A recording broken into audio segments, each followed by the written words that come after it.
Tahodo a ene abedwa so ensem a omode ba ye de edi mu ohim eni adencheche de ebu mfumpa no na chese eno nyina na oman no nyina bochinku se radio se TV so se office eno na ye di ho nkomo pa ti adwendwen ho na ya ese o mai ya peno pomesibre se ye oman enye ba akofo nso ene ye oman nti ye nyina ye ka bomu a mpani se nkwan ye da enkwantre se binom na afi etimi aboa enti ensema hodo ankrata ne dia ba no pei na ye ba behwe na ye di ehon nkomo pacha no pei mame enchia me ofa paye unchia ka se mitimu nko ade ne atwechi ofa paye na wo se eye me ofa Nick danso eji maka cho se ukobono dia imrane no ne ka danso ne ho no wete danso abia but ba kra dia Nick danso eji Ghana link ofa mache na wo de ne kura ne se mihu wa chere yo na nana poku nso Ghana link na Gifford ene abusuafo ni nyina amo Ghana link ni nyina no pay me mam good morning. And then some na ye dwendwen the inside at the buy say Commander Sugar Factory no sisi ayi atetea pansam ke se dade empro so na de na epro nkutre ni nkura ne awowo nyina ne nkusie na agya kenten so abra nke betimi ama emabunu enipa be se empem so eni ahenum 7500 enya adwumaye ebre yi a emebunu ani abre na ye pa adwuma na anu ye si ye bie kwan ya finance minister chena wode media budget review be kwa akoto ma hye fiefo anim 29 July na obeka che ye no kromuti ye ho asutire se o wanya clearance nti ya fe di enwumakuo ni bi betumi afa nipa security agencies ni ade hwe mabunu santen a wo mokoto ye pa efri cantonment ekọ ewa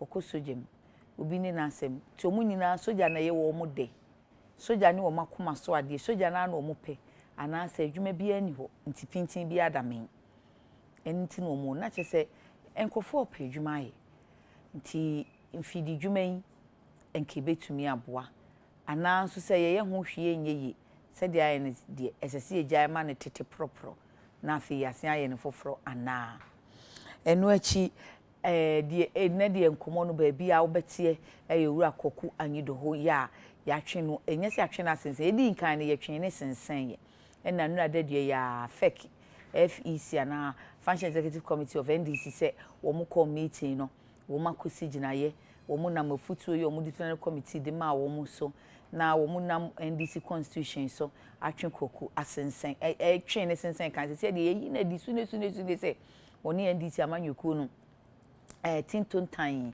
wo mo tonkwanta wo mo apai na chronicle caption no say male's last bastion in NDC decimated as Koku's head rolls nti ya afedie se ye bubu na prekra krata no anopa mekenkan bi chemo ya eno nso me ofa Johnson esi edu nketia hena se kwa eni sashase general secretary o say sune party ajapade bi e woni hono on family party na emomonu ni susu a otoye ye du so tuaye no so de sika no akam nsankwa ahemfia ensan ma kokuna ankasa de Twitter eno ko twete ye se me dade empro nsu abrobo apetampe ma ese Joseph no nyame ahira me na ebi anaminu anu nim se wo mo ton me akomizim se me wo mo nim se wo mo ton me akomizim se me nkonko asum na so wo mo nim se nyame enu kita me hyebere na wo ye me kese amama koye mankrado ye wo mizim asase so ebi nso kura susu se o koku en ye poster benefsin wo zuzu koku pa obetumi a challenge obetumi akoho court se muntumi nyimi mfiri party nim saa emane nyeyi nse na ebedi ho nkomo se so mo se anti party behavior edian ni dian na eye saa anti party behavior no ni nyina yebedi emu enkomo enkrata no ediaba trend pa NPP amanyuko no nso die eni omo issue code of conduct daily statement ediaba NPP issues code of conduct for 2024 presidential and parliamentary primaries. Omo ya wo wa no yesi o asemasi nie asemasi for 2024. Say break the 8 ne de omo keka break the 8 nti aka nipa obe break 8 no but ebre ni nyanson ye enso omo nya abotre ebi so anani nyina aka game ne ho nti omo ne namase eyi ase kra behwa no na asomasi for ana yemo boy mum yenye roko papers no be no mu the pictures no aba aya ni sa agura de no so that's how it starts. Oh enye no kra me enye no kra bi on so omo si o ebri ni nyanson ye on kasa enye no kra but wo si ebri ni nyanson ye eyi yete vice de ene wo twero ho krata se dabi ena me kirekire mu biribi a eyi supporter ba ko frame me so send message ya jai diabolics now to your papa no anka se da o se ebri ni nyanson ra o it's ebri ni beso anyway ena yete ejala na so de na yate ebi mo so de joga te de enra akoma dan tomero ye hu ne de wo pepesinim ntem sa fe party for na ankasa no wo mo abrese ye tumu yiribi mo nte ya ka che mo se munya dia mu ye ministers ya wo mo ekọ akwakohie akuafo atu akuafo fo a afa mo koma hyeda kohia na nanom ahemfo wo mo do mo ho kyekere wo mo do mo ho kyekere but wo mo so mo ye ministry ya week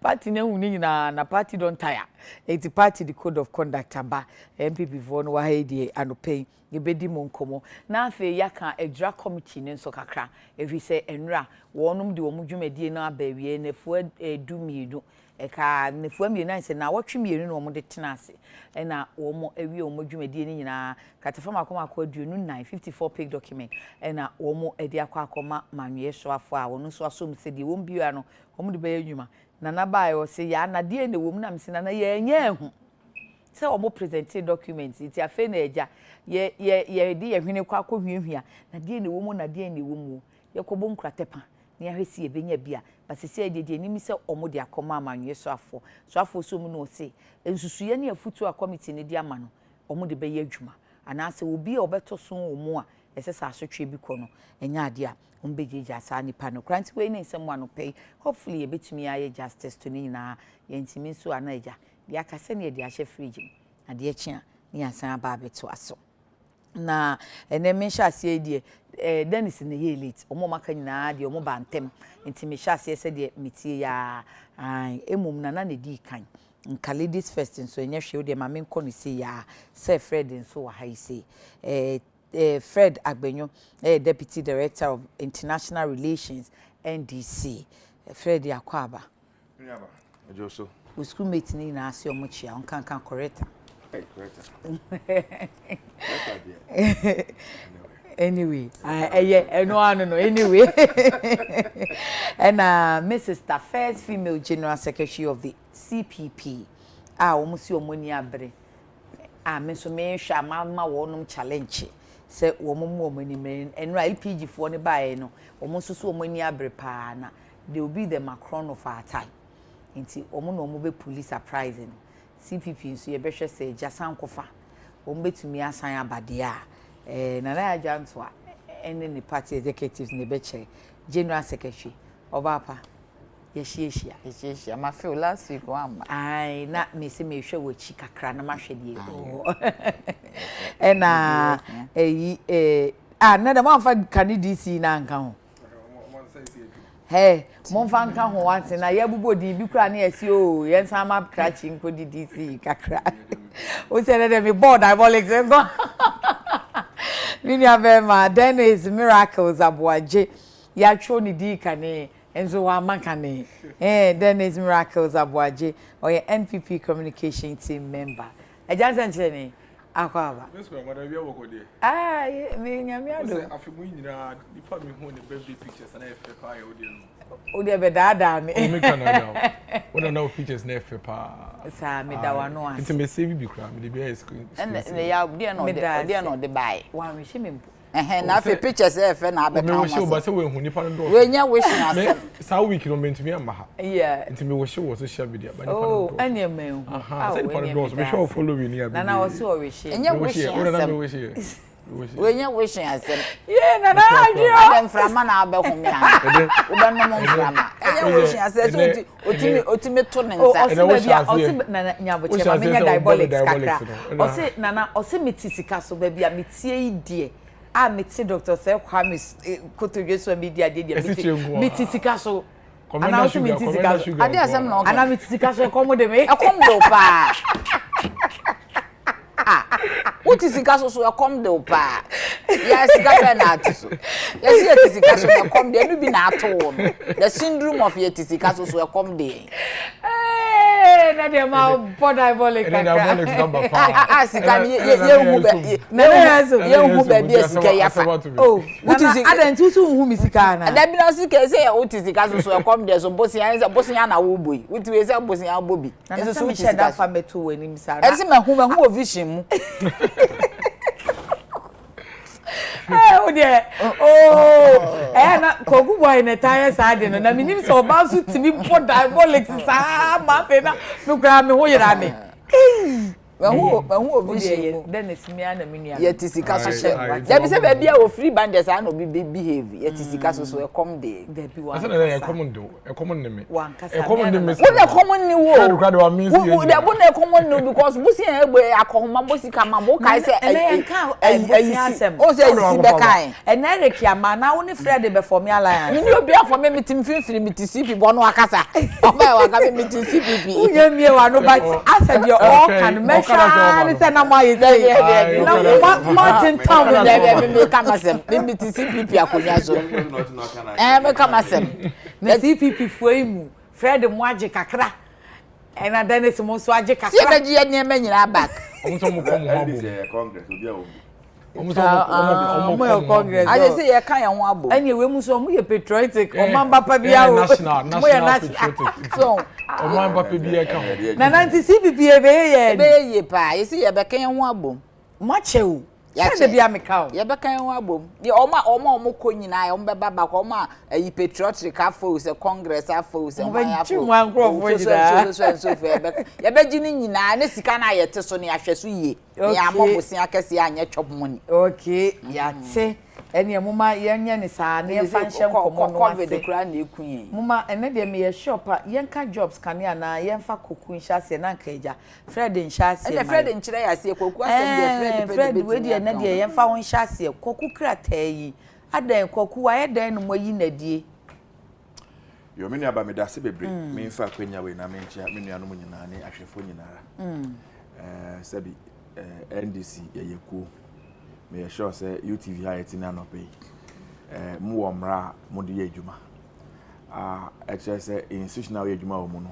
kese anase so se obia enti wo a odwen ho bia say ntimi fa eko ni mra efa nya adwuma no na ebe din say eko no obetimi atina mu the way a open no NDC my come from the beginning say Democratic Congress no kire say obi bia wo mbi we don't discriminate so you hear you so is can you say religious background baby bia of free tribe yeah increase ajabani na obi obia tin bedwane voluntarily but good thing is anya bedwane wie pe party no constitution as say omra ye di ye bia o party no constitution e kire ne party ba betimi aye e ne na ntimi nye ye fa na say bia menu aba na oti hei menu say ndi so do ndisi pa na so ebia onya ndisi ni bra yi de mebe for wo de yi ebia medical sem ade also so ana yes me kan hwe mesrew na me kan ne say ebia ati yi open ndisi pa open ebia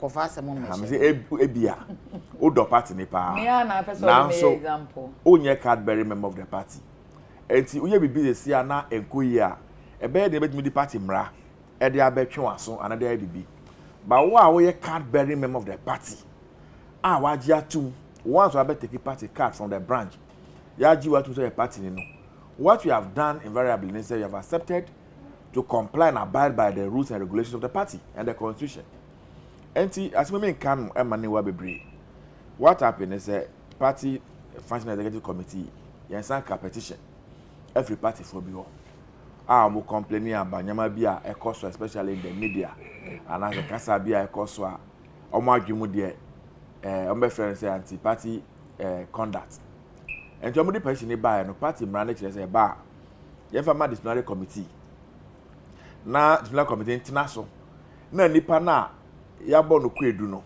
na ye mfre no na no so bra no meyi na no enti ye ne sa pepe committee ni kontena say ye omadwuma nyina wiye omu ye no mo de omu report na ebraye our function executive committee enra brand atwam ya na ye meeting our party headquarters you the report by Kafra, I get the impression say can function executive committee. Yeah, I remember the function executive committee of the party. Aha. Enti ye debate report ni na ehwehwe mu nyina. Ye unanimously the decision affect take here say recommendation na committee ni ye no. Ye debate adwuma. And say be spell ye nua akokwa the whole free NDC party mu. Because party ni anase committee na dwen say anamoto no ekwanim senia party ni ba betimi aye. And see, the general secretary was mandated to write a letter officially to inform him. Now informing the Ghanaian public and so. And see, what's in sa neba no. I think the due process was followed. Okay. Yes, sir. At this time, NOB, FN to me be. Say be my free party man send it and say. Mra party ni share to us say be sasi ever fast in nano. We exhausted it. Okay, I say me by the first directive. They say. Or step aside, pending investigation from the pending the work of the disciplinary committee. On step aside, suspension. Suspension. Okay. It was first suspended, and as I say, we have moved beyond suspension to expulsion from the party. Say, on to me and kind of say, or your party back. Again, Mrani Oho, Mount Quine say, if you are suspended from the party and now you are expelled from the party, after how many years time? I wait me about letter the party fancy next year the way I see how carry on no conduct your honor party no can be so the party could give you the opportunity to rejoin and move on, and all those opportunities are available to all party members. And see Banessa Sana Kobano. Okay. Me na mesre ne say NDC ekune da ho no. Ekune so sen nyinara. Adombi na aye bi mu anya ebe na ye national executive of the party. Ansa na ye ba be executive na bia ba ko. Amafo Adom party way, and people have died in working for this party and in service to this party. People have gone through all manner of things. And see, at every point in time, be a benya akwenya bi no. Na ya ka hu say, enye se ye ho ye first ni obi nti. Ana enye se ye onimdie si obi nti. Na Adom is a mass party, the biggest political party in Ghana. And the party Ghana fani baby obekopia is well accepted by all. Party obi abama fully comfortable say mabefie. Obi anka say hona nem papa. Say be ekro be na me free so e na e bia say be sky na me wo because school ni me ko do all these things are not considered in the party. Obia is a welcome and embrace. So it's a home for all of us. Amayi na akwenya bebre ne say me betena TV and open na me kasa enye say me ye fada gbenyo kekenti ma enam say party na mama akwenya bi eno na moto mo san frɛ me say me bra enti ye nyina say Adom party no ye ka say bi ye fiefie a yeti mpo enye ne nyina na ye nya de we ayepe ye ne ye yere no mu ye ne ye mba ye ne ye busuafo ye ya nya ntawatawa ye nya kasakaza akra but ne nyina mu no we always measure say ye nya ne ma ne mbroso say ekuri nyina begu. The same thing must happen to the political party. Nobody should ever think say or you're indispensable. Party Jumai, me my be chairman ache you. Debi I had the opportunity to become a branch secretary of the acting branch secretary of the party. Far back in 1994, I was in school for 9 years. I've seen reason through all the run from the branch secretary, became branch chairman, became council executive, went to the regional level and got to national level. And to minimum this in and out. Meaning, Nyame Koso a party members in there. Now, me who ne say, men we say ne, uni hwa obifo bi anti when you exit today, somebody will occupy your seat. Ade, na koku eyeye. Because someone can say, say anti-party behavior. The kai first suspension letter ne buy no. It was anti-party behavior. Yeah. Mo party no, ene mo constitution is article 48(1)(a). Na mo kekai no.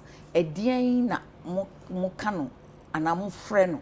Potipene asma e kan asem tia anamotuo bi a obeto anamo obeto anakasa bi abekasa di efin bebre party no ana se ebegu party nanim ase ewo omamu ni nyina mu no that behavior is considered anti-party behavior. Oh, can you give an example? Because edena ebema party ba eba ne sa say bi o kire na adwen so na isa fe munam party constitution so kan crofo so kasa bo ahwe omoye enti said e ebe na obi o ti abonte na party ba bi o abonte bi so oh sa me kan say ya mi gu party animu ase na eden kasa na ebema mo kasa wagu party animu ase. Well say again mebe no so ba me de busu be ye enfato. Okay. De bia me kan say ebusu anyina efiri mi a ye betina na no pa.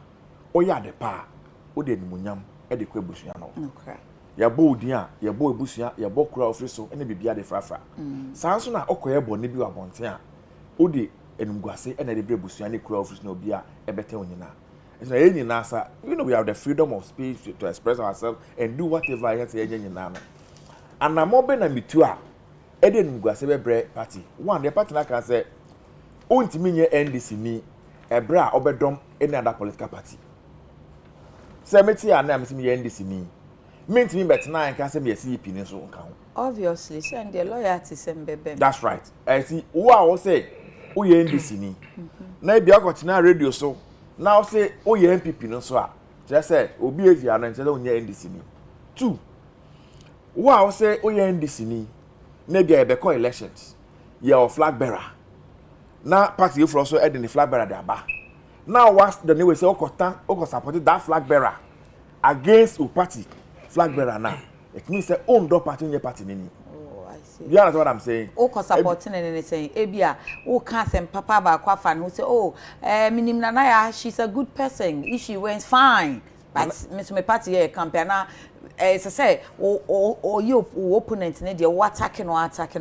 Kasa no e wa kwan fa so sabi me betina na me kan say oh na dominim no o why policy amanache ma studying over a period the policy why na say men kan bone bia emfa family party ho ye okay basa betina ha e no no ye better agency me candidate e na me de ona meta na echi ona me ye adwuma de ma no ebra party no so I elect candidate I dey election na me ye adwuma de tia me party candidate ana me kasa de tia me party candidate na me project the candidate of another political party there. That means economy dom me ndoko no. E tell say nipa na edina economy no. Me pen asem. Now there's one thing that you need to realize in politics. It's very very very fundamental. Obi be your person your party. The first of all that say is attacking the leader of the party. Once the leader is tainted or the institution itself is tainted, you don't have a party, you don't have anything again. It's a responsibility. I don't. I'm sure Kwaku Ankasa say you bisa no kro no beka say me kra minim de me de omo. Bisa na ye. And you want to make cancer. Because I said you're supposed to have appeared. I said you are nyana. No we bisa. Me de me nko into the issues. I've told you say party for being a petition function executive committee. Say ebia Kwaku aye we ne or can we wa ha or your way or that petition na you know they also use the word anti-party behavior.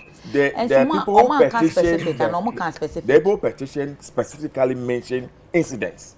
Our say and somebody very fashion executive no general secretary as I said, I don't intend to go into the issues. I have stated the position of the party. So you end this senior, there are boundaries you must not cross. There are maybe now na CBC na as a party first executive member now you taking a position on the issue now me better imagine I should be able to say clearly say assembly the me for that gbenya adwena metre sajina metre may not necessarily be the position of the party and as a party no officially you take a position on that subject matter say be china bi ebia nyame me kan ye and the position I'm taking on the issue any party dey ko bra me friend Mguase bi afa be two parties so na nya fada gbe na wetina UTD kan say so mpakasa dodom enti eyese ube masa ansen na ho no anase ube di kan de sa kokobo na ba ti se uwe fi hu na wa mfa sa kokobo na ama na wo kasa eno sa no wa fun party ma onim say again me de me ya me de ko efifiem ye mba ye nyina ye fumuso nipa da sane bia ni wi amaka ton de fumuso nim ne ho obi anim se e fa bedwem kasa ye kan me nua ba sometimes me do we bi we hwe na wan atra wan no apa baby a obeka nsem bi awia fa na be no mo say o say make us a make we nim dey say ah me really free sometimes say thousands of people are watching us from outside. Yeah. And so the likelihood and attempt to do is say, oh yeah, nipa na ya SCI can ebon komo is there. And to man you work can same bia ordinarily on person be can abonten. Okay. Me dia me ya bone ba ko a. That impene for bet me afrem adwuma Fred. Asema o kan yi. One can yi. Ya twema adwene ba so a what I'll do me. And say the next available opportunity bia no me pa ho kel. Me be twen the assign. My call result can same bia anto asum da. When my attention was drawn to it, I went back to the same radio and I apologized. And I will do the statements I made. What I say. But say I could say, Wapayo be said, media, sana mayeno. O ye, ne tofu. Me 5 foot on in a juma, na my deal be at them, na my sacco bium, na ya come. O ya to a swat, or be about okay. I had was what Jimmy said. Say now, person down yano. And the son of no dear. No, sit here party, mradia, and the other party so. And take a decision be ebe sanitize the whole system. Now, many man they see. Oh, for I know see. Maybe solve these 2 quick questions. Are there not any other option you hope? Emma Koku, apart from some be in a D and be trying the sue every NDC party name. Bra wabre ni modern ma wa bon fiedo do our some party. Eno one. And I say nanka say ohun say said the moye atu biga ene aluteno. Saa na ebeye nti na mo ama wadwen say mu beyi ne dada na mo jeje no kakra. Then the last one, can you contest mo constitution ni makwan say mo pam obi fi party mo a say court ko betumu di akwa na. Meaning, first of all, ekuna eye no. I've told you say NDC is the biggest political party in Ghana. Ya dos wi. Sa fada agbenyo me ye bibi na enye. Na say me ye fada agbenyo nti. Ye be treat me special in a very special way. Asotwe na ese nka efema ye mfa me. We are setting the wrong precedents for others to emulate. At all material time, what you want to do is say you want to take a decision that will serve as a deterrent. Otu anamoa ebe ma obia atlan ho so.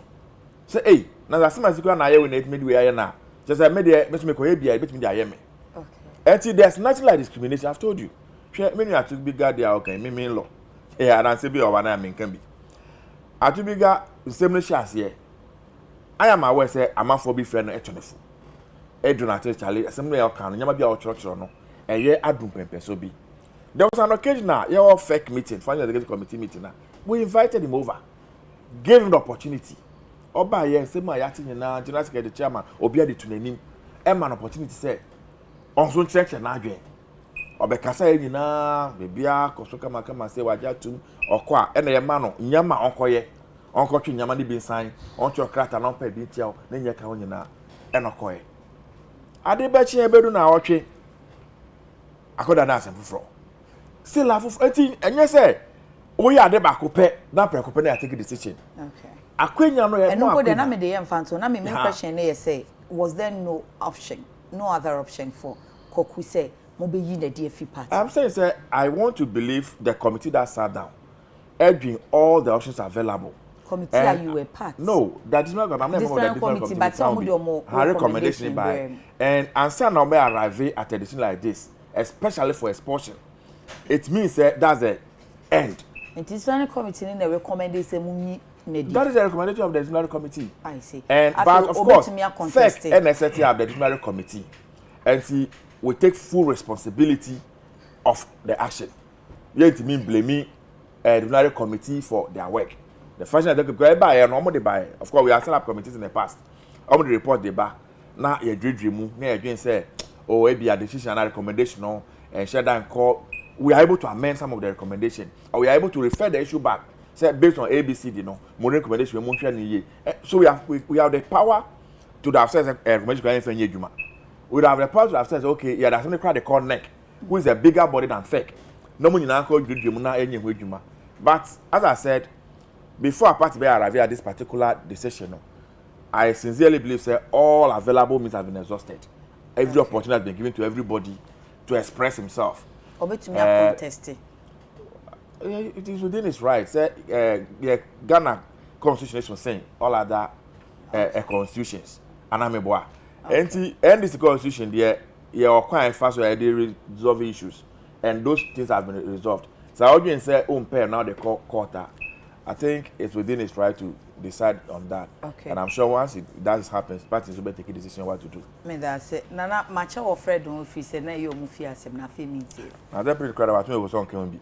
O say. On the workers on can once and penny. Me say say waka bibi asa. Na dwen kra mponi. Na dwen ya don can. Na say we any issue asa. Nana, first question. Na wo jafi na na wa me. Onu na edi so. Ah, o say wo de do so a won kan. Obeka say won kan. Na wan kase na nanka. Ah. Na no a Christian into no obeka no yi. Na wo no sorry.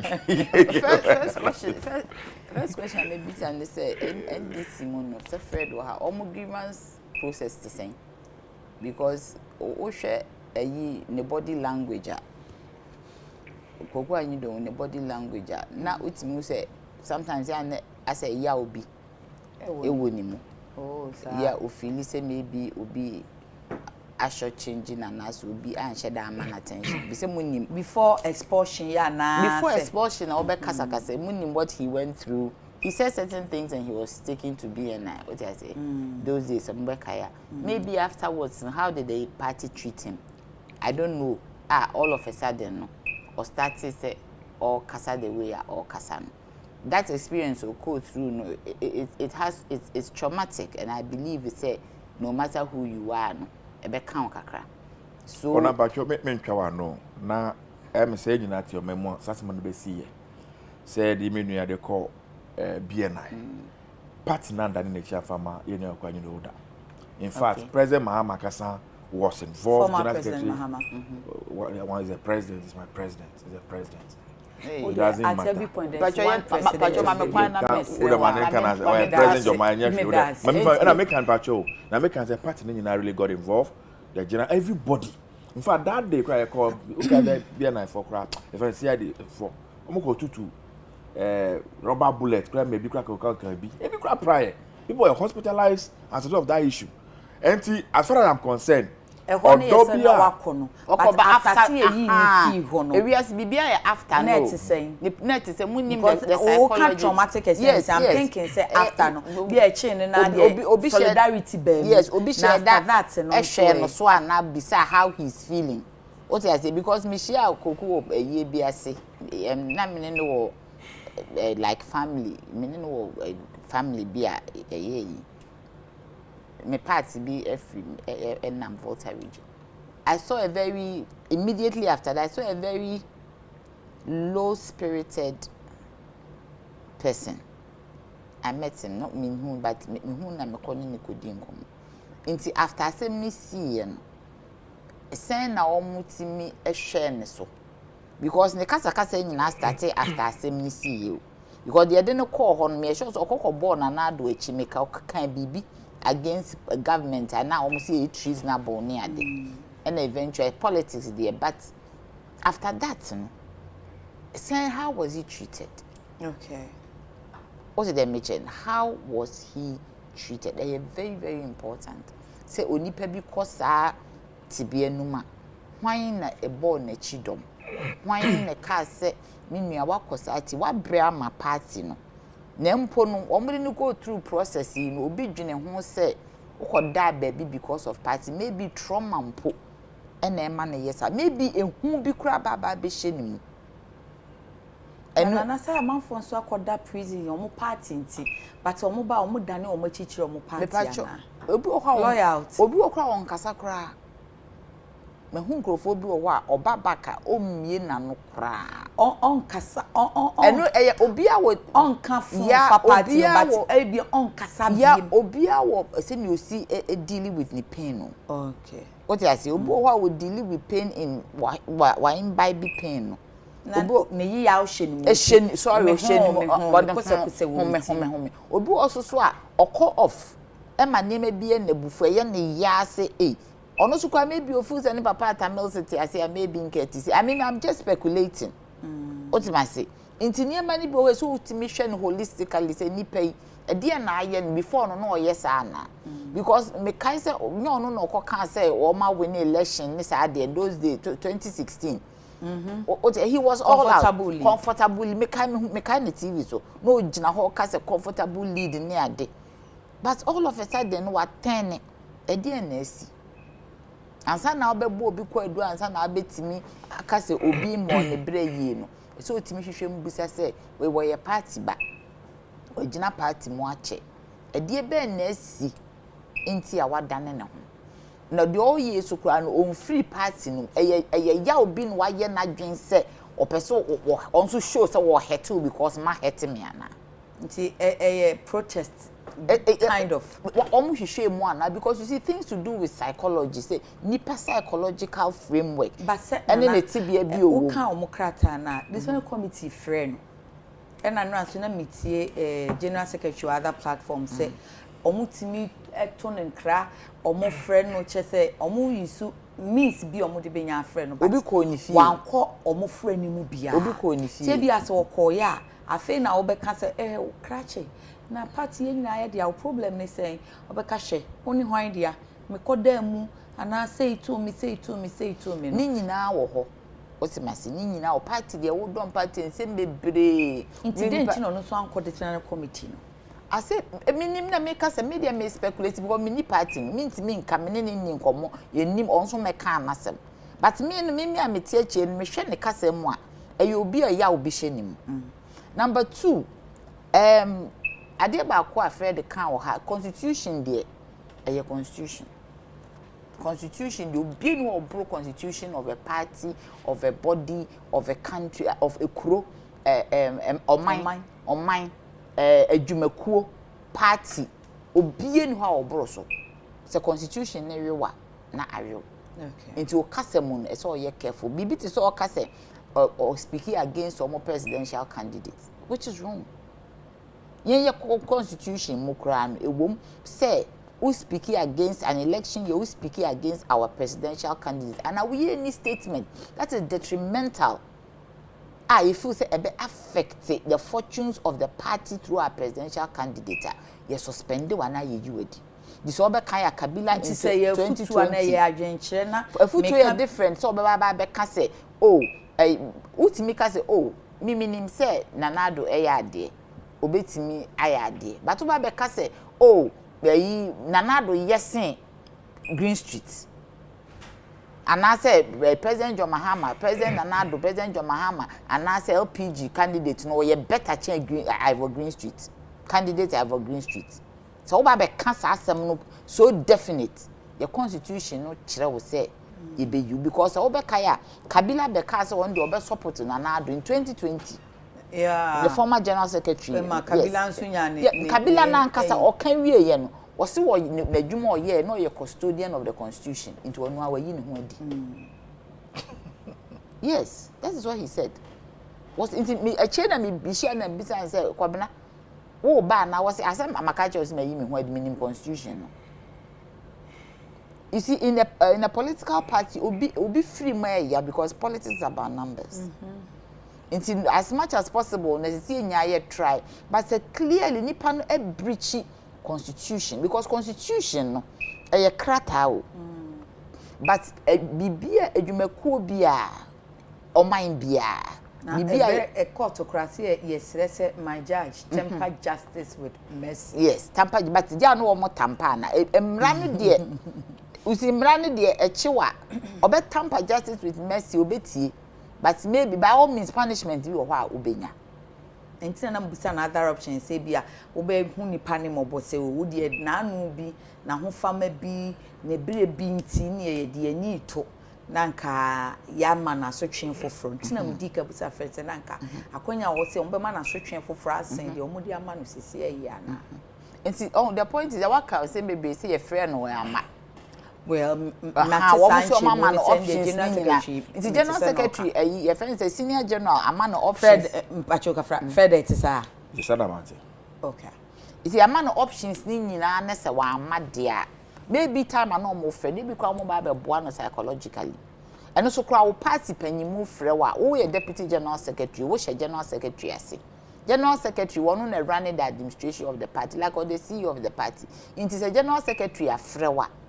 General Secretary to me free obi or party because ono na ye party nhihye bibia party nkrata party honsem administrator of the party nti say Baby fa so mo function executive ana say baby ayen ka say yen CC ana leadership afre wo se bra through the general secretary maybe on person muhia no mo ni wudi nkomo no mo hwe se koku na wa bra bomu na etisen e konesen we okay I mean yenim de see ye obi ani ho obefa ni easiest no obi a ne se ne sitie obi wo ho a wo ye hard maybe papa FA janto a wo pen baby because they no ko prison amfa ne ko baby a because ne bra nyina prison no akwa because the politics are ye no e prison politics nti ono obetimi akone e kina obeba obesa ba bedi watem na wasan de nakọ obesa ba ye bio otimase esuno obi a me uncle KSP ano oka no ho ono susu no oni saa eyi no oye good politician diplomat everything but ono ma me kan asem because o me papa de oba ba ye ono ade nakọ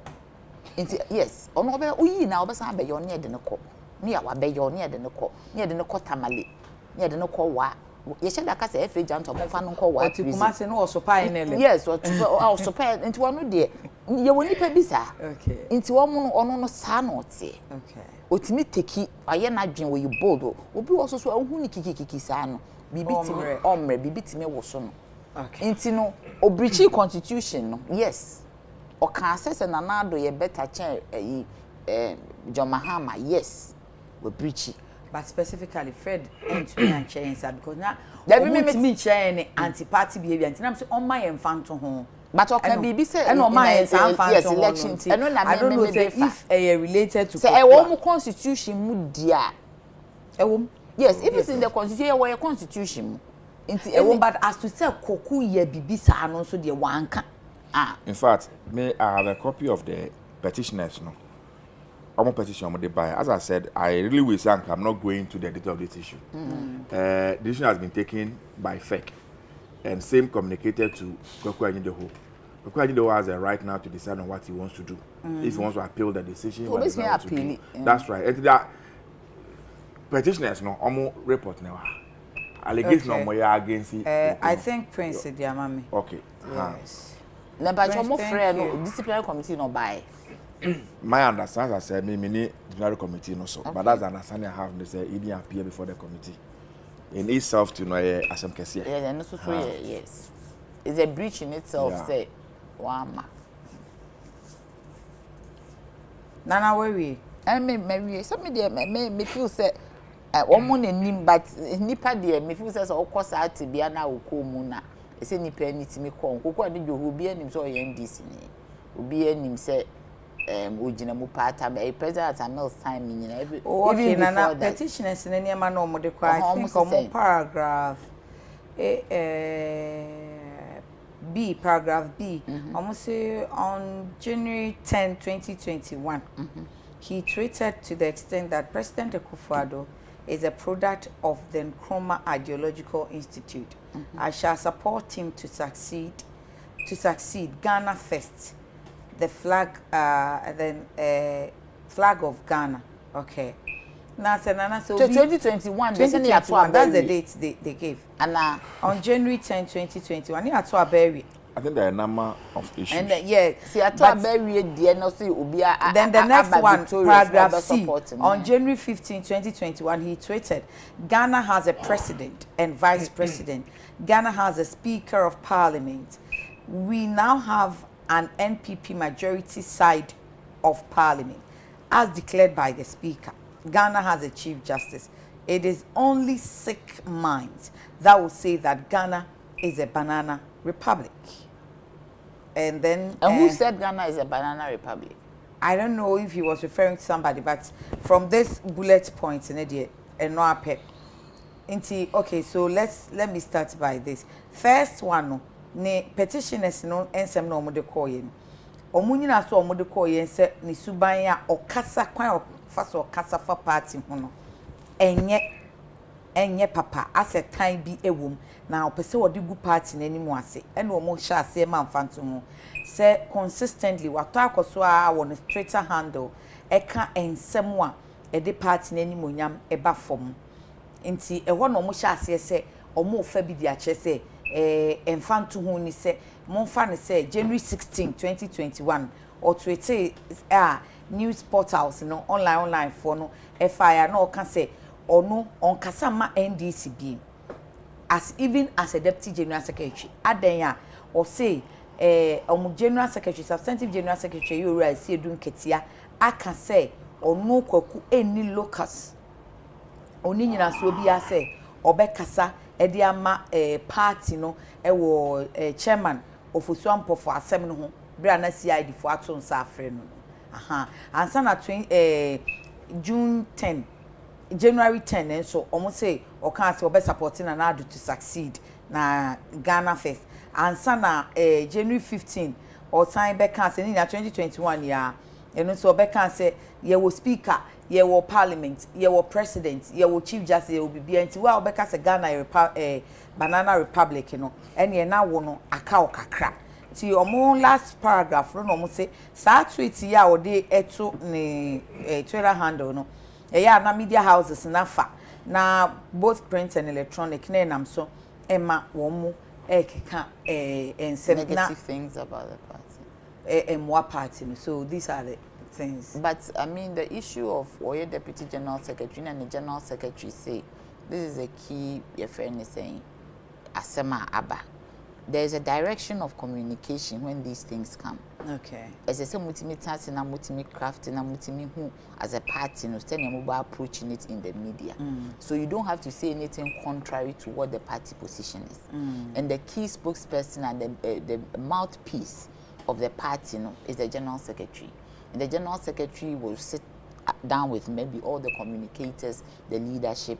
Na maybe a more functional executives no na yat na say me aka say chairman asem say na atono a enye party asem but e ya abonten asem nti no say na e be yi ano ye ni enim fact no ye ni enim say na city of course politics so be man being truthful the way ya wo be can no wo can in a political manner because it's a political matter nti no mo can ni na awie and mo decide say ye ko ni say the central the central committee leadership asem say bana your chairman involved that sani ebetimi ebe way ebeka untimi as deputy general secretary in free with general secretary echi because there are structures enkonko kan bi fufura party nin kan say yenka. Thank you ma Dennis meeting on was in fan no Miss Mama en fan no say na ho ba say obeye dey me need the tia or the friend person or the HR appointment one could give na best na back end and a deputy minister HR we go bring go give why is now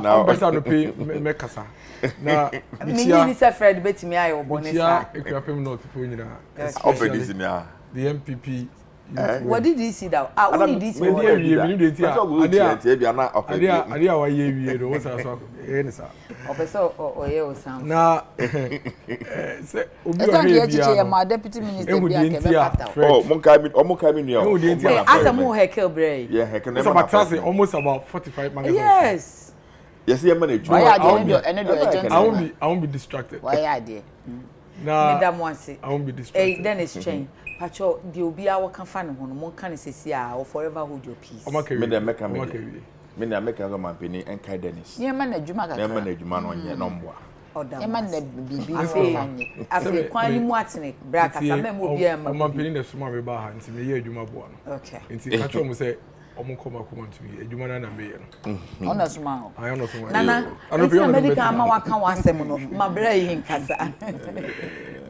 a very uncomfortable morning, Emma Fred, and clearly no.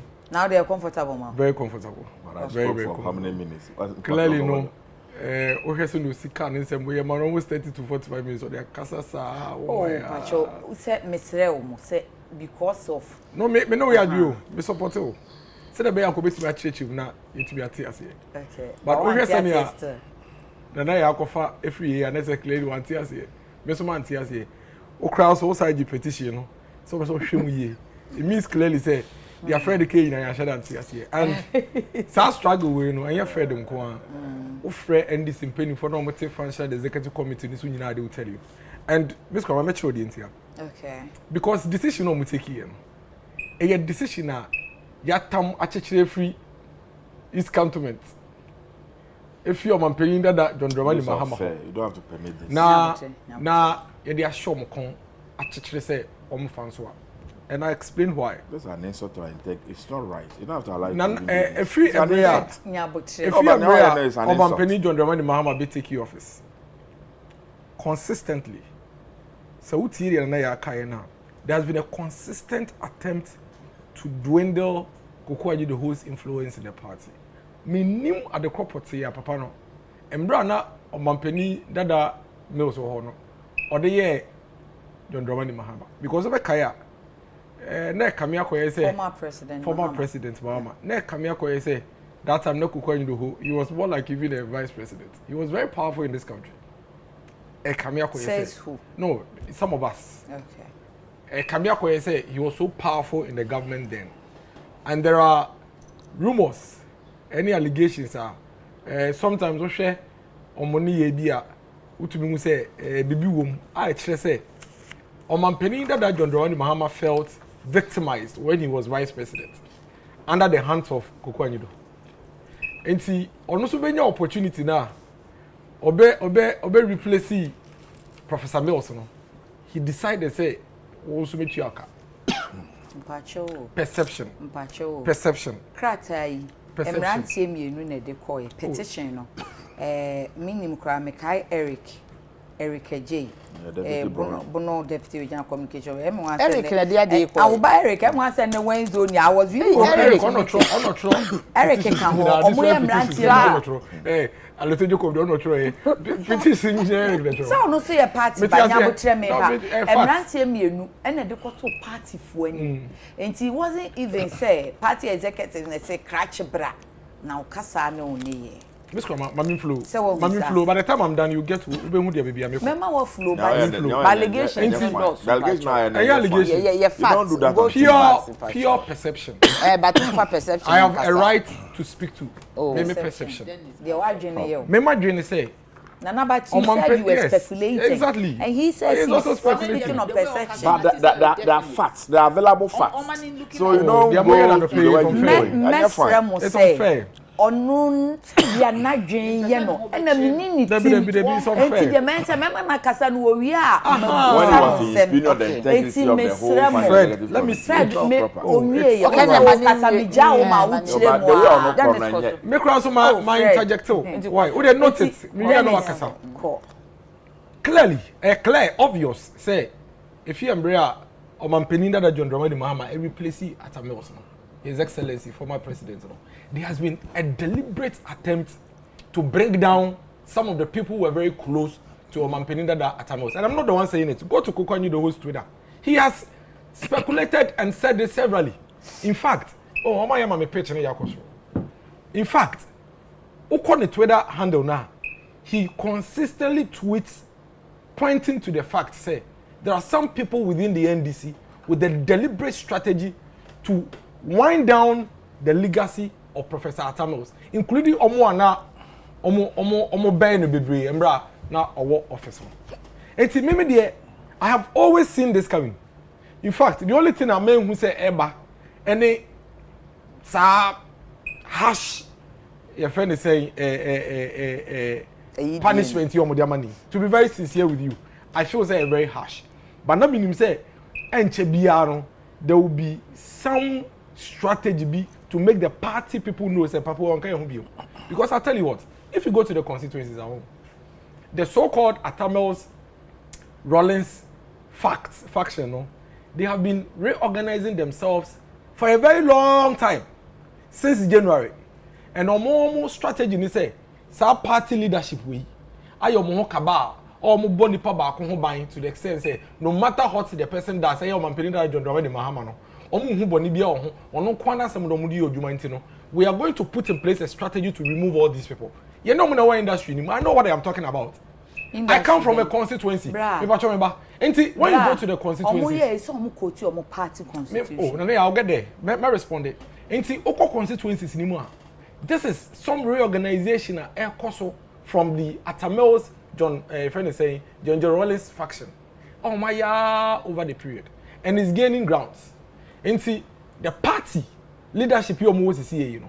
And you Omampeni Dada John Dramani Mahama all babeko presidential primaries, no. They know. Say Omampeko Mbia, as a sort of faso, no matter sa friend is saying former President Mills. and the former president Rollins and Crawford don't want to see on Tabania, they are in trouble. Going into their elections and going into the presidential primaries. But the men are cooking you do high. What kind of petition here? Say Obika say or support there's a precedent. It's or support a president now. How does it amount to anti-party action? And you be a man penny that John Dramani Mahama and the chairman of some people, they don't support the president to succeed. Are they working against the president of the republic that the people have chosen to fail? That's a question. Because they are and say we have a president. And I am going to support the president to succeed. Ghana first. Yeah, I'm just giving you. Say the amenity and Amefabi. Ghana first. Bonnebenaway. Or say we have a president, we have a vice president, we have a speaker of parliament, and the MPP have a clear majority in parliament. That's the other allegation. Bonnebenaway. Makan Kokwa knew the whole comment we make from 2019, 2018. He has never, for once. I have never read baby a waka bibi attack party no edi obi atem edi John Dramani Mahama atem. The only thing Kokwa Nyido who has been doing over the period say throw shades. O man no atu shade kakra. O man no atu shade. O to me to be my party no atu be my MPP. O party mu a ye chin Kokwa ye di ne ma. Wo party mu a wutimi ka say me bo party na akutia. Shades akutia. Na emra no de shades akutia na emra no de akutia na cheche emra. Akutia na de implement emra. Akutia. What will be our court? Who kasantwi. Yes, now what will be our court or the kasantwi court say court judge ni na some man da. Enti NDC the shades and I punishing Kokwa Nyido ho na. Shade throwing because almost every single I've seen the petition. The petition was on social media. You know kind. Issues some raising in shades. Two things in the way issues in him. Either said na a shade or two shade that baby. And now say or try be a supporter Nana Dako for the president. Now when did it become a crime for any political party leader and any political party member to support the president in the course of developing this nation? Me wo kokwa you the whole page. Makenka no mani nyina me hu bebia what throw bibia. I'll give you an example here. Or throw back be na say or say I foresee very soon all kinds of pretentious groups will pop up to say they love Atamils because of the solid job the Atamils Institute has done to keep the memory of the late president alive. My prayer is for President Akufo-Addo to build Asumdwe Park and shame the pretenders. Where shade. Wait. You're trying to show. Where kasentry. But me know why yet here you can't even be entry no. Inti anyebia instead of saying mobile. Oh, now then I say we share do trauma of my penny that John Dramani. Because I don't know your opportunity and can say protecting the legal. The my enfa Fred there na na LDCPP dey enfa nso ho. Se wo ekuo mu na uni ekuo no M1 no na ohwete a afi wo ye den efre ho se oyekuo ba. Me kind issues na watcho na. Be bie ni ho a me hu se waka bibi or they say party no or three party na dunya ba no maybe. But you just said that you shade that all through the yes, na say my former flag bearer. Me say opposition or a leader of the party. He's not the leader of the party. He has said it, and that's also one of the things Omujina so Omode can say. Or say constitution no, and he quoted the constitution. Or say constitution no, Article 25 of the NDC constitution states that when the NDC is in opposition without a flag bearer, the national chairman is the leader of the party. Okay. Anyone who refers to himself or herself as a co-leader, he is no as a co-leader, person. As a co-leader and contravention of the NDC constitution is a dreamer. You see, Nana Yakasembi, if people make such comments in a party, you know, we belong to political parties. If all political parties belong to pick on such comments from members, no more so metri as one, and they say a big woman democracy, no, parties. Oh, he's expressing his view. Since when did it become a crime for party member to express his view? Yeah, party MPP. Wouldn't say on my way, per party members are almost strong opinions on what kind of public MPP. Investment body. By any moment. Now, parties with very strong opinions, MPP. But who has gone ahead to say because what shall we view on the party actions and activities in Tito?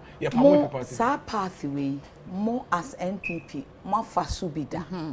Enti na osha say o kan say you comfortable my friend you know maybe say na wo de you comfortable ma wana because munim said dia esitie sabre no mo kan say omo mpanyimfo no mo ho no mo no omo support mo party ideologies and say agenda na mo dey call election enti mo suspended omo na se ene ebi wo another party mu no my etu anamo a ebeboa omo party ene omo constitution of the party a o say eyo obi nti no mo ye.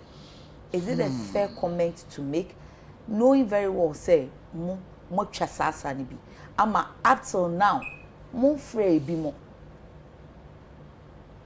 Okay, and you see clearly no yeah issues no any NDC issues are different and I explain why.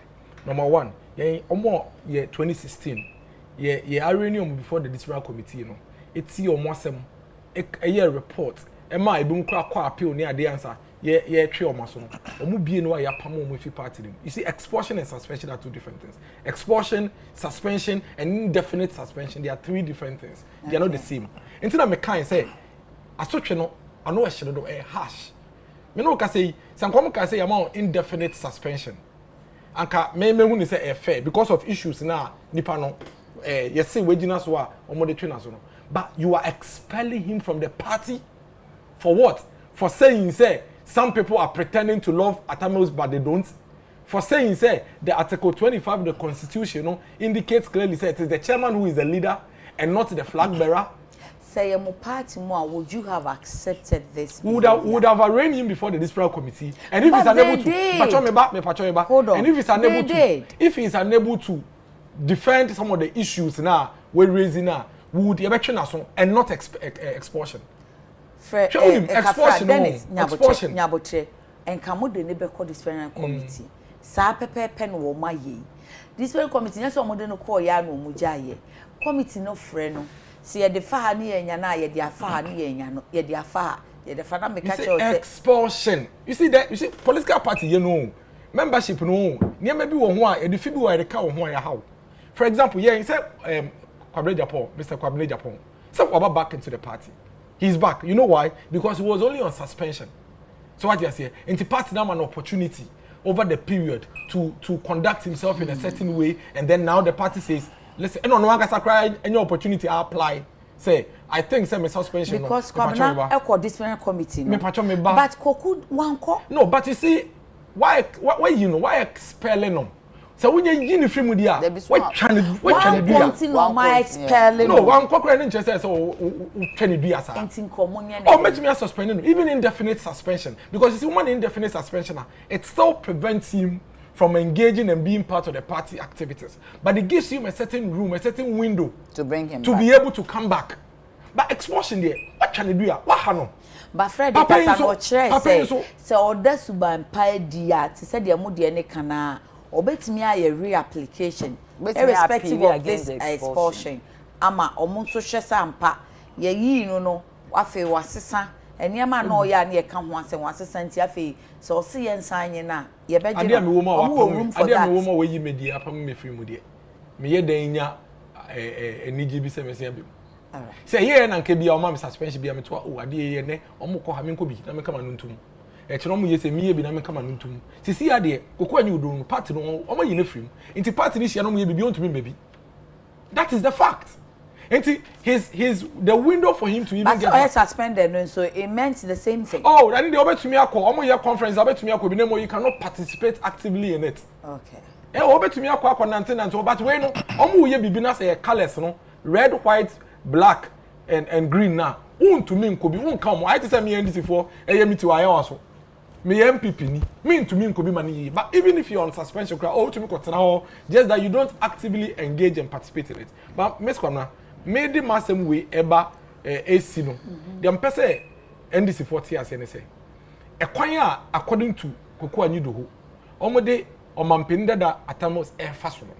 I think it's unfair because it's as if say omampenda da John Dramani Muhammad why you not doing say he wipe away the legacy of His Excellency Professor Ivan Satabels according to Koko Anyido. How? Oh, now no papa birthday July ya. Omo your program to market. Koko Anyido was say on say odi ni birthday dem say 3 days or 4 days time no free mo. Amenu so omo your memorial ni amaniama.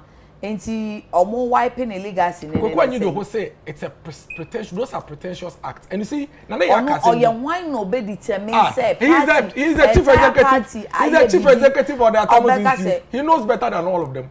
When it comes to Atamos legacy, he's the chief executive of the Atamos Institute. He is the person who is holding onto the legacy of His Excellency Professor Evans Atamos. Or not say more than the NDC. Of course, or say NDC as a party, no, when it suits them most.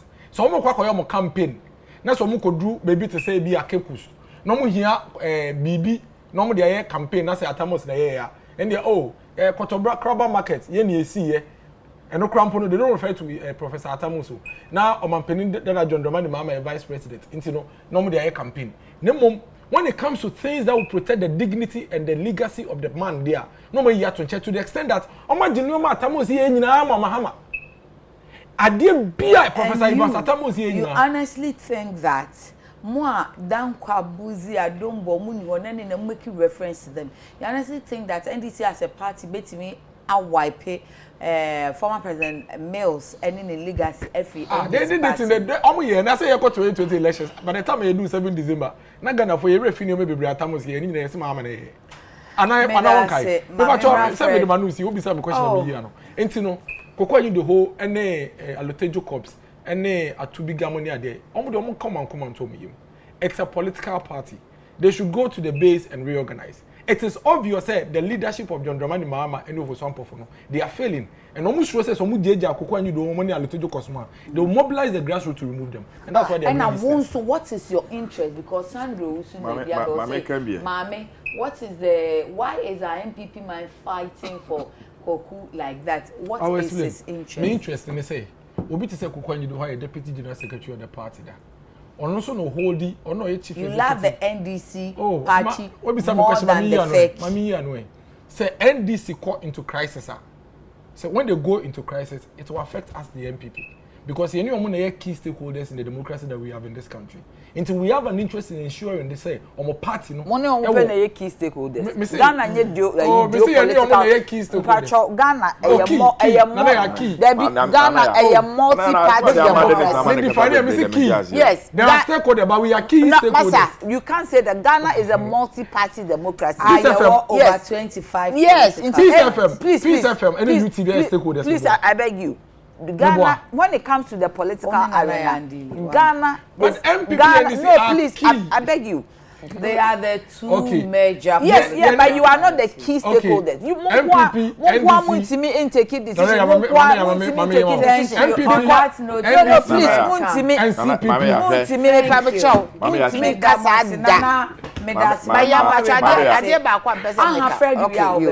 please, Nia Ellis Dennis at now can pay.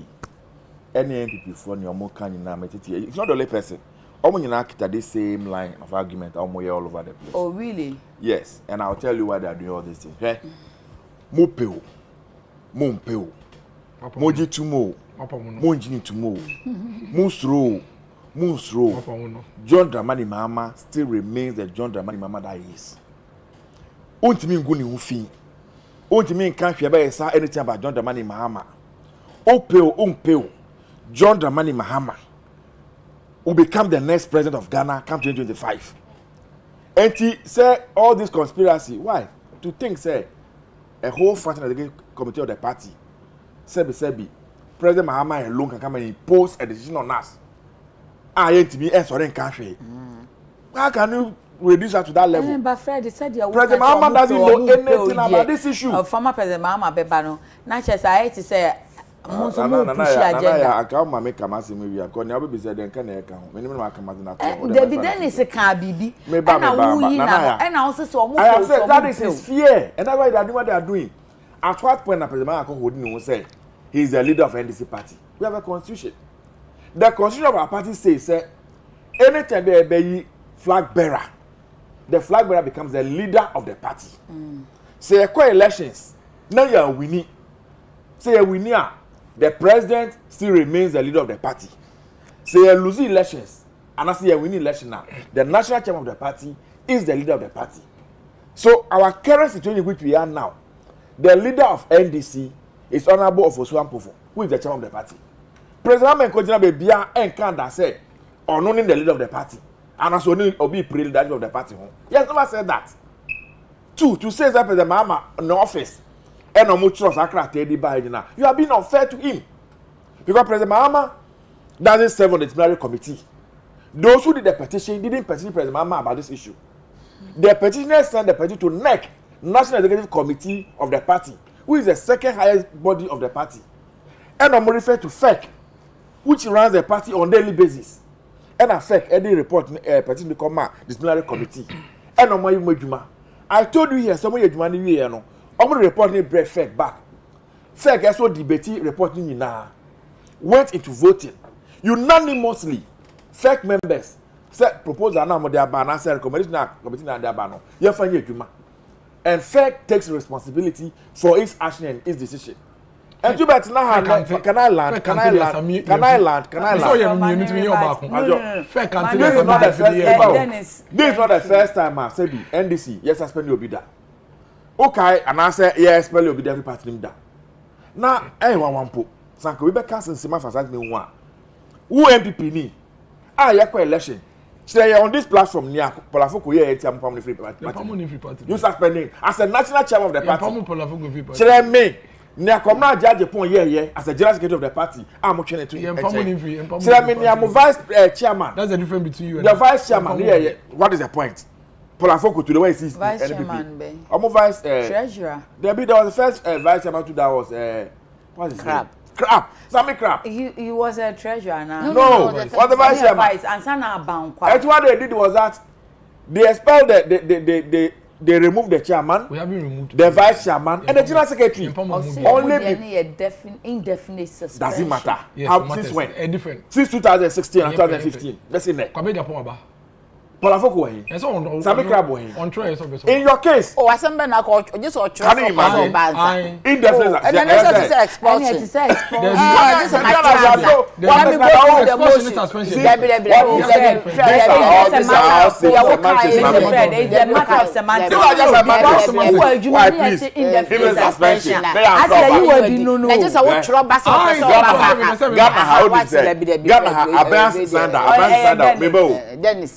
Ghana had that. I actually be say omunko indefinite suspension and some call and never return again for the so okay maybe one also trouble I'm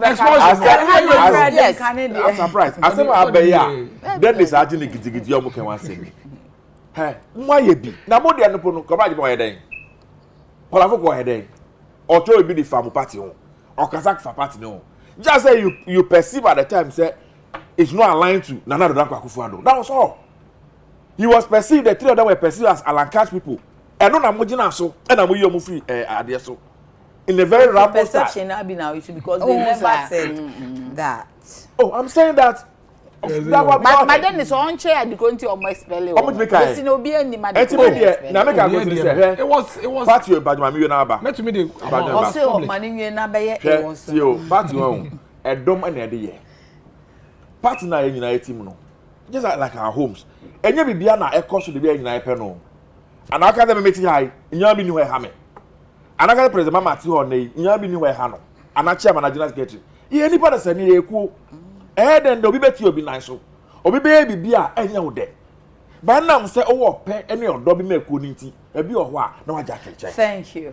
Nana, meet you, Roberta. There be the Azemba what kind say your friend is saying, President, will be or another party more bonaba, so you good. But I can imagine saying, funny say, CPP about power. Now, I've agreed to the president, I've agreed to it. Now, you're funny say, General Secretary of a MPP, Miami Nuabema John Bodu, Aqua Green Street Abaso. Say Green Street ye, Bitimia Jumano, or supporting 100%. You shouldn't forget to say I need to who your ordinary member. So we a penny more, dear manti. Penny moon nanti, Deputy General Secretary. We are close to the General Secretary, and the General Secretary knew automatically no on our be acting. What am I say? Into the way I will be conduct yourself, no, very important. As I say, me say two-edged. Obia ye guilty, but we be basana. A crime bend so the faso. E be or no because we feel it all your head or mam one. and ebi aso work kata mills in semi it's a president in ya dia mema on mo abaso there be am say the way ya omo kasa wo be obi a won the constitution no otimase and na we ye panyimu in a way ya ye way ya kasa wunya ba beji a certain position in a party a untimi nkasa keke ti say obi ono de oyo ordinary member Pablo me omo youth organizer utimi kasa the FSHS is a good policy or say policy titi or say policy because it runs through FSHS run it through your constitutional free education the policy good the policy they good it's bad policy me kasa me can be me say politics na ye no maybe quietly wakuma mu pa wonim say nipa no wo ye adwuma fine but wo position wo your ordinary member as I say wo signet me signet me seal CPP the cockerel I sit with the cockerel I walk with the red cockerel so wo be hu kura na bia ma fa de bia me beat yes de bia me beat ne da mensa and I was almost late until I forgot until no I sit, I breathe, I walk the red cockerel. I might have friends and family, which is so, because in my family we have NDC, we have MPP, largely MPP. In my family where I come from, there was CPP and no the Jantua side in the CPP. But I walk the red cockerel anywhere. See your family meetings, so say them me bomb me scarf. Omo ye MPP for be ye make me papa wu ya ye koya ye chira ye to nyom isi no February ya me nuanom omo MPP side omo ka say eh mo yire mo ho a ye be ba ka mo ho na de ne ma ye no efe otimase and we making sure say me signify me who CPP no matter what anybody says. People say nka okọ NDC we be more users okọ MPP but me symbol me signet, me bibia, me seal is a red cockerel. It's because of that, don't come for others. There be yes a ben come for you way I canon. Thank you. What am I say? You way yes I won't come for but who come for but you way I canon. All right. I am mad the other okay. Wait, what do you want about who couldn't who ban and who fair? Now only who couldn't nam. Now couldn't who now one and namo. Was we dear no ho fe e oba na nantu kama sei na wakwa kwhwe nantu ahwe so na yen ketenkete ana so na so is okunu pa nantu e oba na owoto sei e oba yi ne ho de e fe de ogam ogina so na wona na onu kunu nam how you so ona promote ya na when beje me person bisa but maybe oba no so ho fe but ukunu obetimi aka so oba ho fe wa bra woni ne also respect him yes anase maybe wo oba no so hu be ma ogina so na ukunu so ye short na hu se be me ewo ne ho ofehwe ne koko hwe ne me ba ni monya fo na okun so ane nam no so yeti ana se wadodo se be me I mean whatever it is oti ase na no waka that is say be waka is wadodo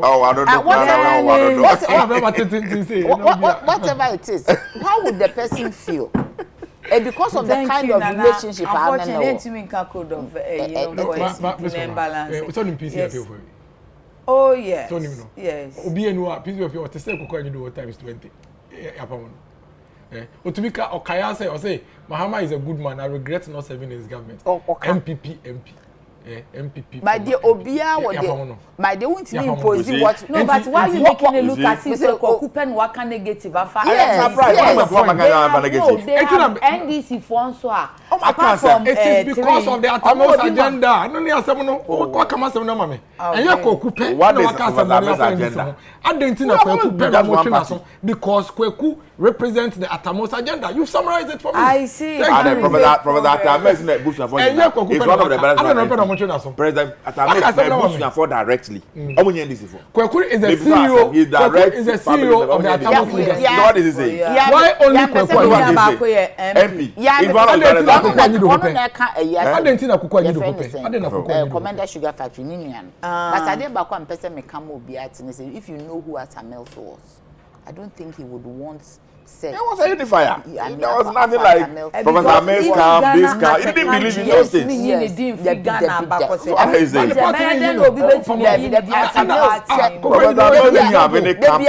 not the only person who has said is he the only person championing the male's agenda? At least for now, he and the people who are championing are being victimized. And I can mention the names of the lack of those people. They are the one champion in Atamos. Okay, no one may free. So we need Matamil on person will be promoting agenda Adekye was the Atamos was a unifier. I didn't believe in this. So there are people who must represent him. He was a very peace-loving person. But if they keep quiet, his legacy will be eroded. Nobody can erode the legacy of Atamos. He became one of the best. A lot of people have said it. Why one of the best? Atamos no legacy and no agenda.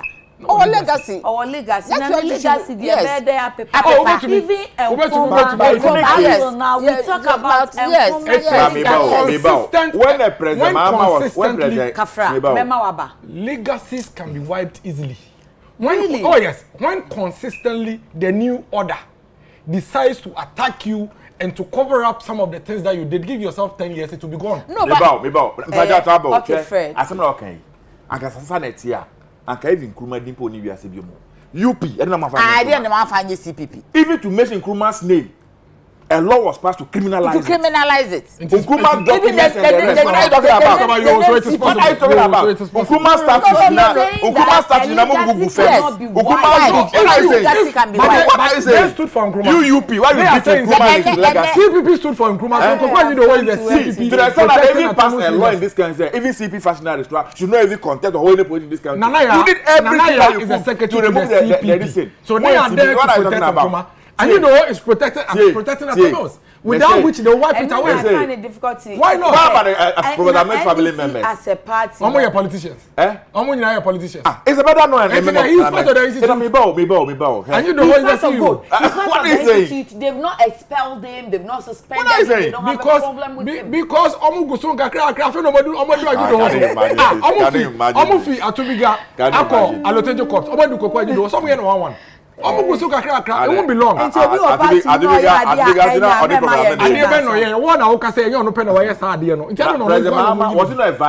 said he's not the only person who has done this. Sami James attacked the entire parliamentary caucus. He's still working about fake in Function Executive Committee, I want to the Sami James pick up parliamentarians to the extent that he impugned bribery on them. People are not punished for just fence. He impugned bribery on them. People are given opportunity either to retract. So has he retracted? Has he gone to the committee? Ask.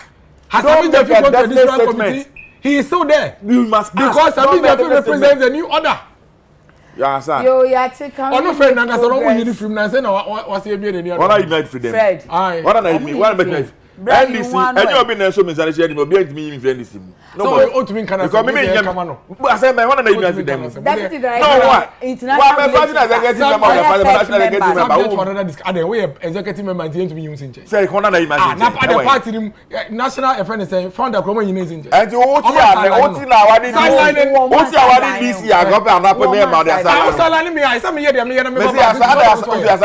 no. At the back, all the DC. Who did this? Who did this? This is the what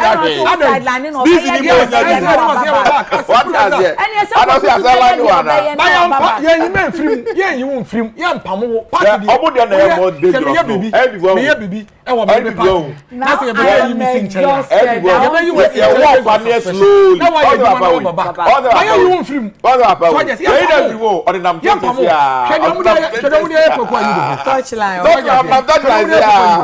The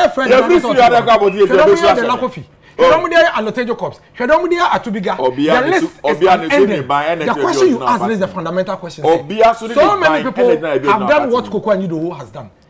They claim say he has done. Why is it the only person they expelled? Who and who? Sami James insulted the entire parliamentary caucus. Impugned bribery on them. Attacked the Speaker of Parliament. Even if. What is Sami off? In your party who have also attacked Parliament. We haven't expelled them. You see, even what so why do you want them to expel Sami? I'm saying they shouldn't expel Koko Anyido because we haven't expelled Sami. Even if what is claiming Sami, if what you are claiming about, Sami James people are here who claim here. Sami has not done anything against NDC as a party. Sami has not done. Of course, yes. He has not done anything. Hold it. Mr. Onyebiank is the party NDC. Onyebiank against the flag bearer of the party. You see. Asamna waja, you see.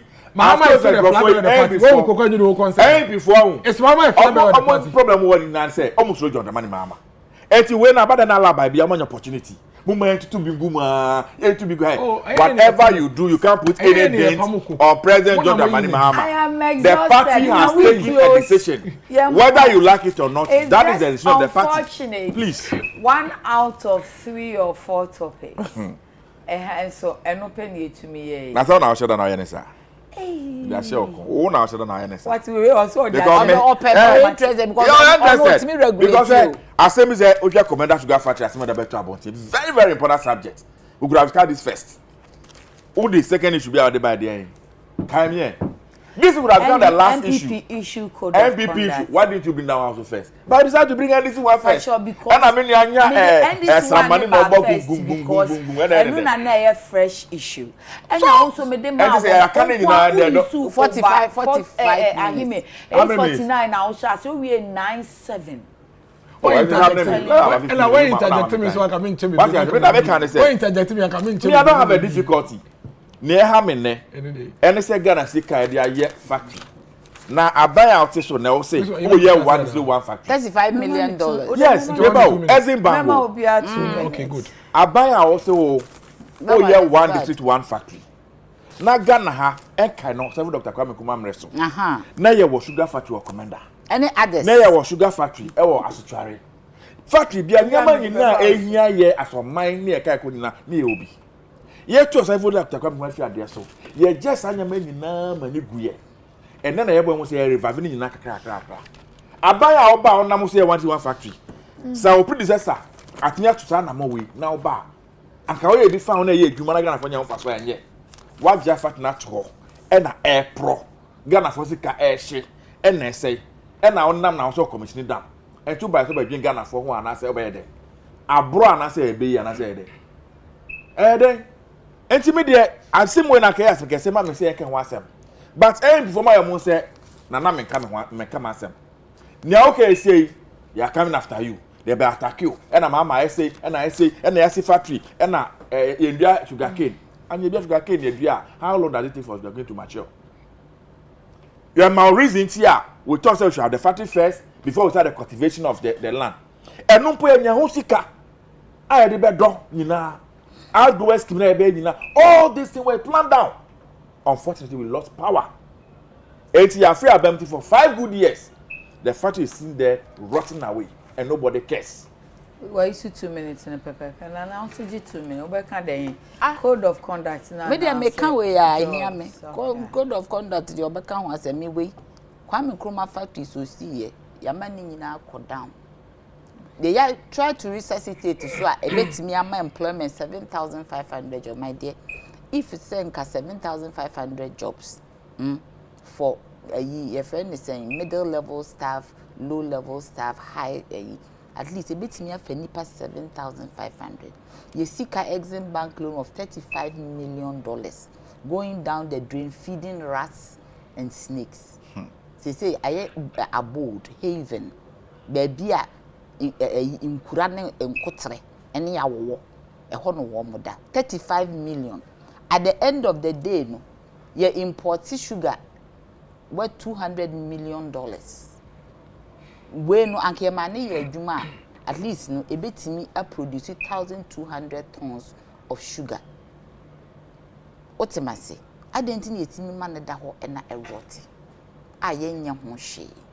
And we be no more can fa Kwame Nkrumah factory say Kwame Nkrumah factory to do there be no na a friend is saying equipment ni ade no aye obsolete bibi your obsolete aye retooling when me am wan send this for afa to omo yen CPP yen no more time because all my time from the very beginning anything Kwame Nkrumah the UP led tradition will make sure say it will not work for us to say say legacy we Nkrumah legacy. But they should not forget that Kwame Nkrumah never dies. They should not forget that the legacy of Kwame Nkrumah is indelible and it lives on forever. Then it's also 2 minutes. So become a code of conduct now, so become jobs. Please come and make a commander. Okay. Did kind for a fact only. And this in the two commander sugar factory no MPP. Almost to June 2016, just for the records. Omu BA factory no in 2016. June 2016 omu 2 no. And omu MBA BM. Now there's a reason into a motor factory them, and they are very, very good reasons. 2 reasons, technical and financial.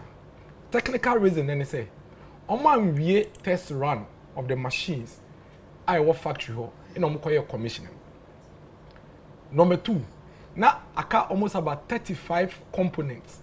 I know beboa for the processing of saying for the functioning of the processing plant. Start 35 components, you know. Omo installing we in commission factory, you know. Number 3, we are then AC factory a process sugar cane. Wabra wuni sugar cane. Enti wutie dia Fred kan no say ya commission factory no na ya ko pesika ya ba be sugar cane no. Enti clearly no Nana ya should understand government is a continuum.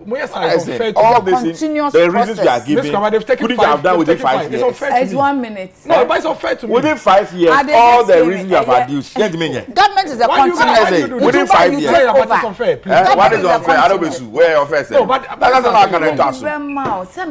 Government is a continuum. Because $35 million Yes. No, but the fact is that government is a continuum. And for 5 years, you are not allowing the man to talk. What do you say? It doesn't matter.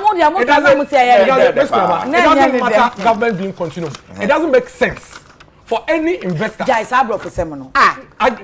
Again, pop-up for Obia factory. Say, Obesi factory, AC machines, no way be and no raw materials are running. They are Fred, he's not asking you a question. No, but no can Oh, Fred, you can't do this. No can because other you don't understand what you are saying. What can and you know, as at the time of 2016 June, no. The entry of 2 months now. Are you the moderator? Why are you doing it? I said, let me details or Enti no credit say.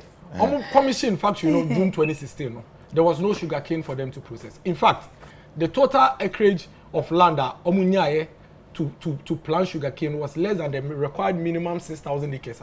Now factory in here. It's one of the reasons. We're going to do outgrowers this thing. You know it. So it is actually number 2. The blueprint was there. There was no outgrower scheme for them to produce the sugar cane. Number 3, nowhere in the world, no investor in his right senses and Otamska Edim Fidie CC ho se mesi factory eba be process sugar cane wabra only sugar cane.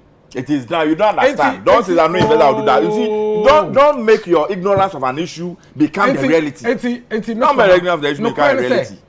Commission factory no wabra na any raw materials be processed. The question you should ask them is commission am ko commissioning the Oko commission factory say are ready. Wabra was say we reverse investment. Oh, why are you doing this? You are not test running. Maybe so. Oko commission. No, I need to end. It's unfair. Why do you go and commission a factory? What see machines as you? What could be an your born se maje also? We no say matum. I feel that me kwa do sugar cane. What you say munya sika? Na more blueprint. So within 5 years you grow sugar cane. For this one a social issue.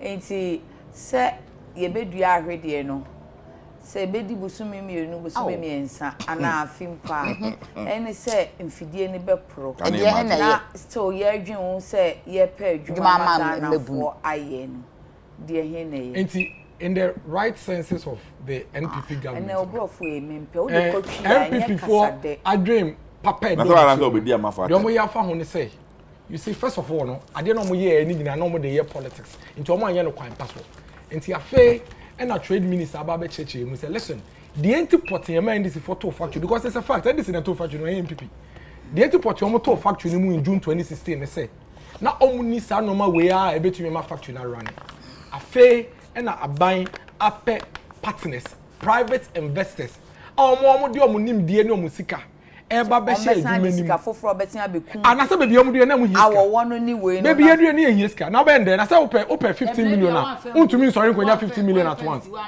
ope 15 million na untumi nsori nkonya 15 next time say you po bi a say sika abai we no say sika for factory a omo nye ready for banana they are the ones who mess it up that's what you be a hunda we are so no no you should tell them international relations NDC Nana Yajantoa, General Secretary CPP, Dennis Miracles Abuaje, NPP Communication Team Member, Yakunama Moderator, Pachoya Wanochana, Yedamwasi.